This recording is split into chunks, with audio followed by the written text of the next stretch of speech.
Yes, folks, welcome back to Celtic Fans TV. It's your Twitter reaction to Livingston 0, Celtic 3 here at the Tony Macaroni. We'll start with Patrick Murphy. An assured display against a typically negative Livy. Taylor, once again, fantastic. A shining example of how a great manager can improve a player once deemed average by many fans. We must go into the World Cup break ahead in the league. It's vital from a psychological perspective. I thought today we finally properly got the monkey off our backs. I think after one victory here last season, you thought we were there, but I think that performance today really proved that the ghost of this stadium is gone for this Celtic team. We were really, really good. Got a brilliant start in the game. A fantastic finish from Kyogo. He looked confident again today. He looked back to his usual self, and that should do him the world of good going forward now. But I think Patrick's right. I think we were good across the pitch. It was an assured display. Livingston never really created anything. Joel Newbley up front is a threat, but apart from one tussle that I remember with Carter Vickers, where Carter Vickers did pick up a yellow card, I barely remember Livingston getting up the pitch. We were really, really good today. Hart didn't have a save to make. And to be honest, if we'd put the penalty away and done better with one or two chances in the second half, it could have been 4 or 5-0.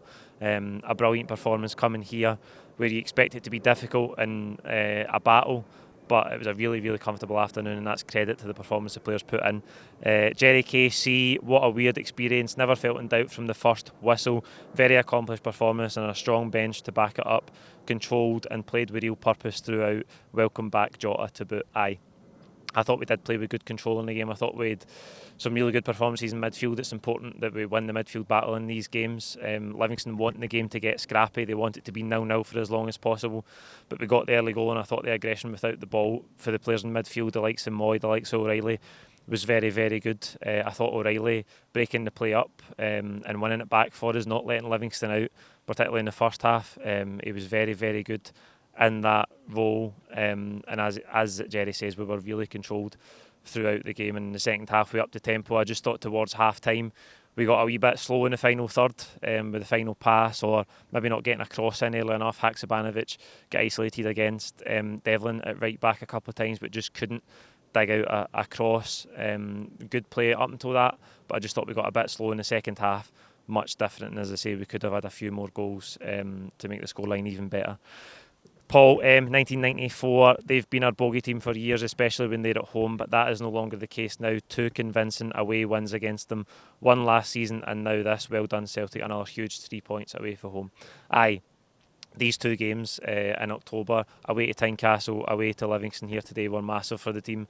It's 2 of the most difficult away venues for us throughout the season. To have them back to back with that European game sandwiched in between was a big test for the team, and I know we maybe didn't get the result we wanted during the week against Shakhtar, but the bread and butter is to maximise the points in these league games. We've done that at Tynecastle last week in a game that was a battle. We won it 4-3, and today a much more controlled, assured performance, but an equally brilliant win and a brilliant 3 points to keep us top of the league, to keep us 4 points clear. And we've got to maximise the points now from now to the break for the World Cup, and keep this position coming back from that break. Kieran Reardon, comfortable display. Taylor has been our best player for weeks, and Ange's faith in Kyogo pays off. The voodoo seems like it's finally over. Ange did show faith in Kyogo. He put him back in today. I was saying to Darren in full-time reaction there that Giakoumakis and Kyogo are really sharing the minutes now.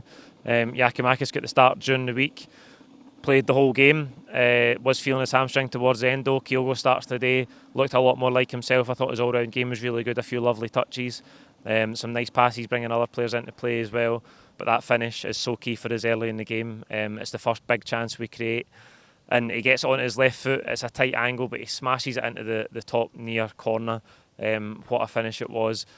Again, that's the kind of finish we've come to associate with Kyogo, and his, 18 months since he's arrived at the club. That was like his old self, and it really settled in the game. It gave us a foothold, and as I say, it didn't let Livingston hold us at 0-0 and then gain belief in the game. They never had the chance to do that because we just smothered them in that first half. We'll finish today with Gregory Rasputin, a professional performance against an appalling team on a disgraceful pitch. Livy should be barred from the Premiership until they can get a grass pitch. Awful.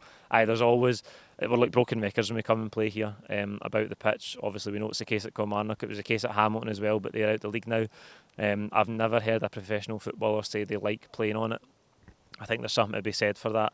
I think if we want to enhance the standard and improve things in the top flight in this country, we should get to grass pitches. It should be a rule. There's no reason, it's not even a financial reason why these plastic pitches still exist, because there's clubs with similar budgets to Livingston and Kilmarnock across the league who have got good grass pitches now.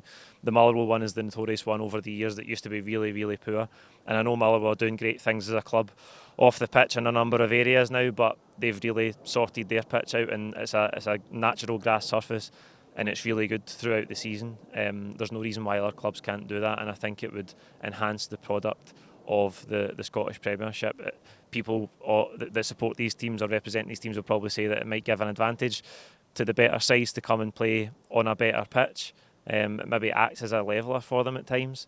But I think to enhance the product and improve the spectacle, it'd be much, much better if there was grass pitches across the top flight. There you go, that's it for Twitter reaction. Like this video, comment your own thoughts on today's victory below. We will see you in Madrid on Tuesday, absolutely buzzing for it. We know there's nothing to play for, but we're going to go and follow Celtic regardless. So like this video, comment your own thoughts below. Don't forget to subscribe if you haven't already, and we'll see you on Tuesday. Cheers.